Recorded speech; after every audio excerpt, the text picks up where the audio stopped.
Les gars, faut qu'on parle d'un des persos les mieux écrits de Gachakuta, mais aussi du plus gros menteur envers lui-même, Zanka.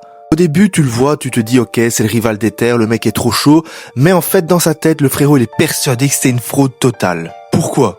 Parce que Zanka, il vient d'une lignée de monstres, les Ninjiku. C'est la famille royale du combat, les mecs naissent avec des stats au max. Le problème, c'est que Zanka, c'est le seul de la fratrie qui a dû charbonner 10 fois pour avoir le même niveau que les autres. Pour sa sœur, Io, tout est naturel, mais pour lui, c'est la guerre à chaque entraînement et ça force le respect. Et c'est là que l'autrice Kei Urana nous a pondu un truc de génie, mais d'une cruauté horrible. Chapitre 59, Zanka se fait fumer par Yaber. Là, on a le schéma classique du shonen. Flashback émouvant, Zanka se relève, il nous sort un power-up de l'espace et défonce tout. On est tous en mode, incroyable, comme d'habitude, hein. Sauf que tout ça, c'était une hallucination à cause du poison. Le mec était en train de vivre son meilleur rêve, alors qu'en vrai, il se faisait juste démonter la.